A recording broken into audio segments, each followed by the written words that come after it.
আপনারা দেখছেন the Bangla text book channel. আর আমি খোকন প্রামাণিক আজকে নিয়ে এসেছি নতুন একটি ভিডিও। সুভাষ মুখোপাধ্যায়ের কেন এলো না কবিতাটি। এই কেন এলো না কবিতাটি বিভিন্নভাবে প্রাসঙ্গিক, বিভিন্ন সিলেবাসে রয়েছে। যেমন উচ্চ মাধ্যমিকের সিলেবাসে 4th সেমিস্টারে এই কবিতাটি রয়েছে। তো পরীক্ষার আগে শেষবার আরেকবার এই ভিডিওটি শুনে নিয়ে পরীক্ষা দিতে পারেন। পরীক্ষা আশা করি অনেকটাই বোঝা যাবে।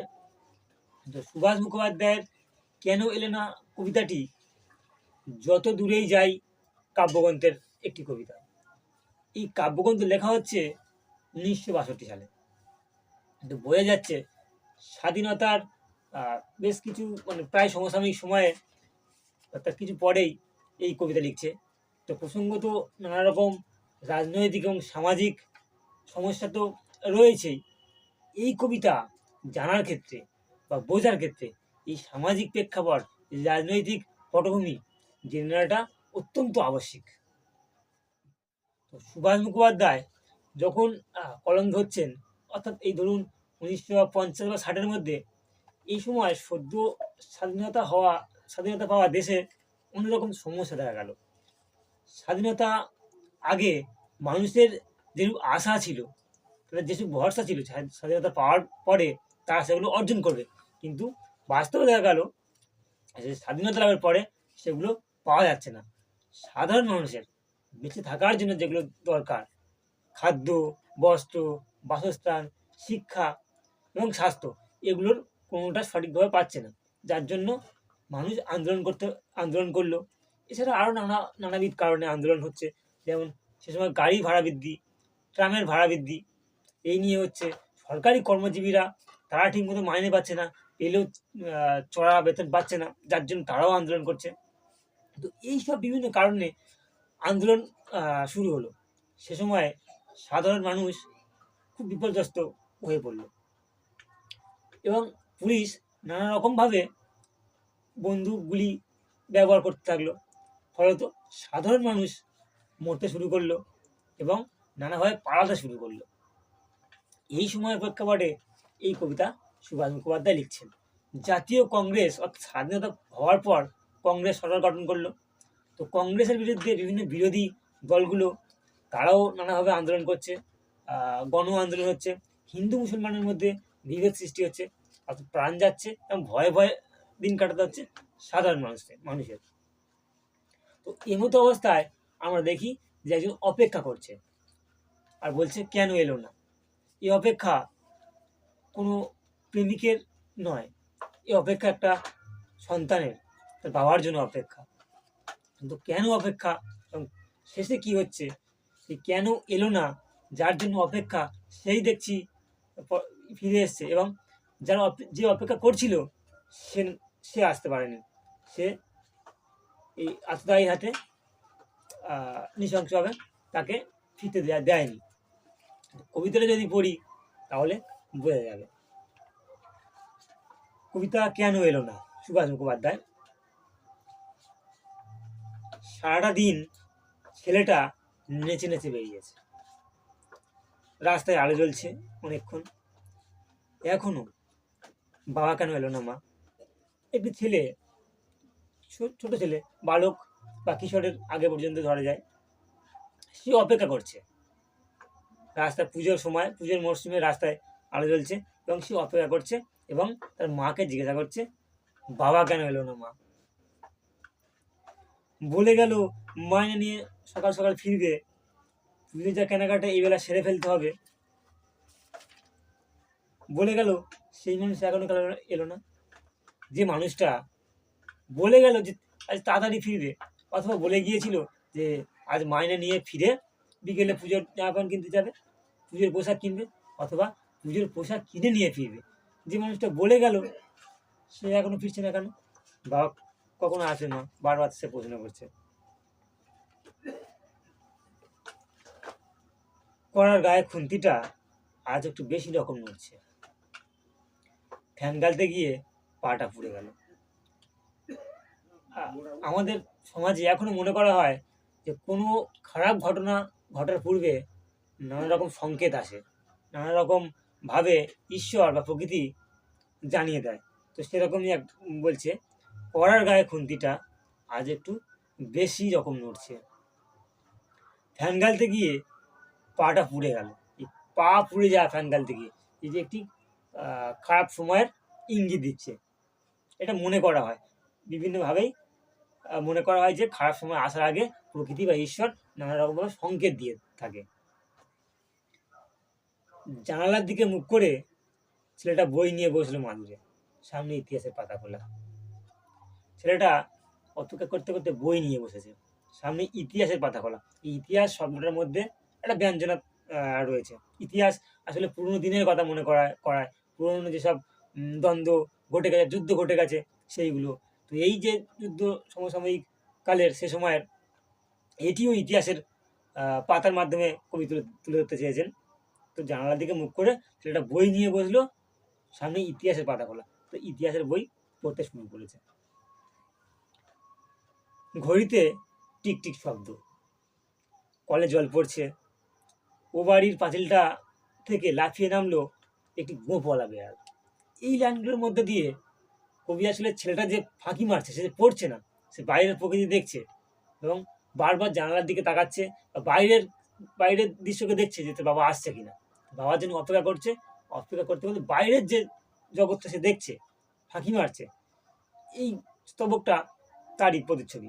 বলছে ঘড়িতে টিকটিক শব্দ, সে ঘড়ির দিকে দেখছে, কলে জল পড়ছে তাও দেখছে। ও বাড়ির পাঁচিলটা থেকে লাফিয়ে নামলো একটা গোঁপওয়ালা বেড়াল। একটা গোঁপওয়ালা বেড়াল সে পাঁচিলে লাফালাফি করছে, সেটাও দেখছে, অর্থাৎ ছেলেটি পড়ছে না। বাপের আদরে মাথা খাওয়া ছেলের মতো হিজিবিজি অক্ষরগুলো এক ঘুয়ে অবাধ্য, যতক্ষণ পুজোর জামা না কেনা হচ্ছে নড়বে না। বাপের অবাধ্য ছেলের মতো এক মতো, অর্থাৎ যেসব ছেলে, আদরে ছেলেগুলো যে অবাধ্য ধরনের হয় না, সেই অবাধ্য অক্ষরগুলো সঙ্গে তুলনা করে, সেই যে অবাধ্য ছেলে তার মতো অক্ষর। অবাধ্য ছেলেরা যেমন তার বাবার কোনো কথা শোনে না, বদমাইশি করে, এই অক্ষরগুলো তেমন এক গুয়ে, সে মাথা ঢুকবে না, কিছুতেই ঢুকবে না। তা সে পড়ছে না, মাথা ঢুকবে কি করে? তো এই প্রসঙ্গ টেনে আনছেন যে বাপের আদরে মাথা খাওয়া ছেলের মতো হিজিবিজি অক্ষরগুলো এক গুয়ে। এই হিজিবিজি অক্ষরগুলো তার মনে হচ্ছে হিজিবিজি, সে পড়ছে না, ফাঁকি মারছে, অক্ষরগুলো তাদের হিজিবিজি মনে হচ্ছে। যতক্ষণ পুজোর জামা কেনা হচ্ছে নড়বে না। ছেলেটি অপেক্ষা, সে নড়বে না যতক্ষণ না পুজোর জামা কেনা হচ্ছে। এখনো বাবা কেন এলো না মা? ছেলেটি বারবার তার মাকে প্রশ্ন করছে। সেই যে আসবে, তাড়াতাড়ি আসে বললো, ফিরে আসবে, এসে জামা প্যান্ট কিনে দেবে, এখনো কেন এলো না মা? রান্না কোন কালে শেষ, গা ধোয়াও সারা। অর্থাৎ তার মা রান্না শেষ করেছে এবং সে স্নান করে নিয়েছে। মা এখন বুনতে বসে কেবলই ঘর ঘর ভুল করছে। অর্থাৎ মাও চিন্তা করছে, তার মাও তার স্বামীর জন্য চিন্তা করছে যে এখনো কেন আসছে না, সময় যে পেরিয়ে যাচ্ছে, এই আসবে বলে গেল আর এখনো ফিরে এলো না। তার মাও চিন্তা করছে, বুনতে বুনতে বসে ঘর ভুল ভুল করছে, অর্থাৎ কোনো কিছু বুনছে। আগেকার দিনের মহিলারা বাড়িতে বিভিন্ন রকম আসন বুনতো, বিভিন্ন রকম কাঁথা সেলাই করতো, তার চিত্র, বিভিন্ন উলের জিনিসপত্র তৈরি করতো, টুপি সোয়েটার বানাতো, এরকম কিছু জিনিস বুনছিল। বুনতে গিয়ে ঘর ভুল করছে। এগুলো বোনার মধ্যে একটা ঘর থাকে, ঘর চিকে দিয়ে করতে হয়। তো এই বুনতে গিয়ে ঘর ভুল করছে, চিন্তা করছে, চিন্তা করতে করতে ঠিক মনোনিবেশ করতে পারছে না নিজের হাতের কাজের প্রতি। তারপরে বলছে খুট করে একটা শব্দ, চিটকিনি খোলা। চিটকিনি খোলা একটা শব্দ তার মা শুনতে পেয়েছে। কে? মা, আমি খোকা। অর্থাৎ তার বাবা ফিরে আসার কথা ছিল, চিটকিনি খুলে ঘরে আসার কথা ছিল, বাইরে গেল খোকা। ছেলেটি অপেক্ষা করতে করতে ক্লান্ত হয়ে অবশেষে দরজা খুলে বাইরে বেরিয়ে গেল। গলির দরজায় ছেলেটি দাঁড়িয়ে। এখন এখন রেডিওর খবর বলছে মানুষটি এখনো কেন এলো না। ছেলেটা ঘর দিয়ে বেরিয়ে একবারে দরজার সামনে গিয়েছে, গলির দরজায়।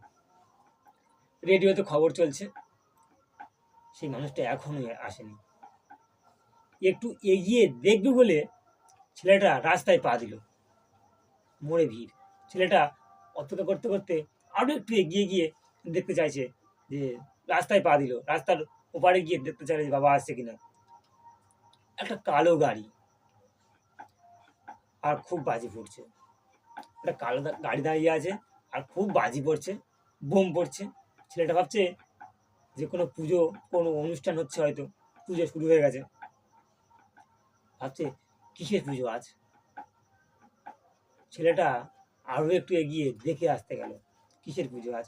ছেলেটা দেখে আসতে গেল, ছেলেটা তাই দেখতে গেল। ছেলেটা ভাবলো এই যে আতশবাজি, বোমের শব্দ, কোনো অনুষ্ঠান, কোনো পুজো হচ্ছে কিনা। সে রাস্তায় দাঁড়িয়ে আরো এগিয়ে গেল, গিয়ে দেখতে গেল যে কিসের পুজো হচ্ছে।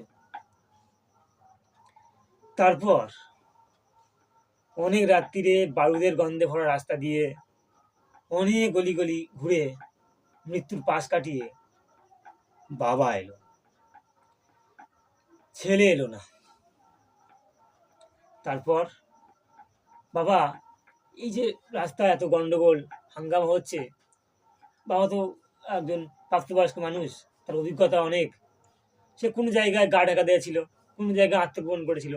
তারপর যখন অনেক রাত্রি হয়ে গেল এবং পুলিশের নজর এড়িয়ে, দুষ্কৃতীদের নজর এড়িয়ে সে বাড়ি ফিরল, বাবা বাড়ি ফিরল। অনেক মৃত্যুর পাশ কাটিয়ে, অনেক রিস্ক নিয়ে বাবা বাড়ি এলো।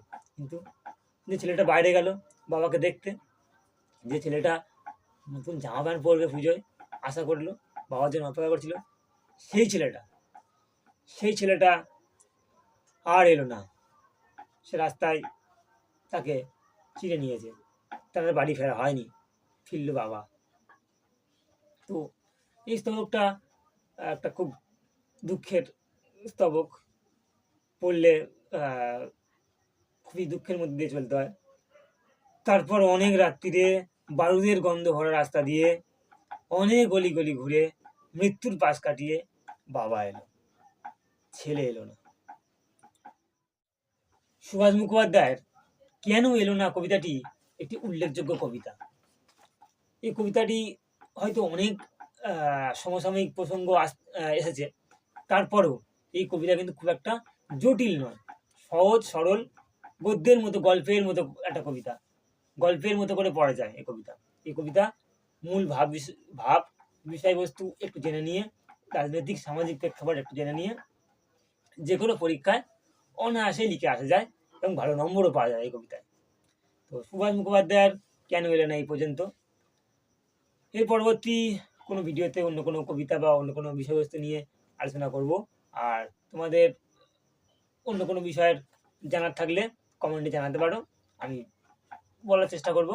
তো আজ এই পর্যন্ত, সুভাষ মুখোপাধ্যায় কেন এলো না এখানেই শেষ।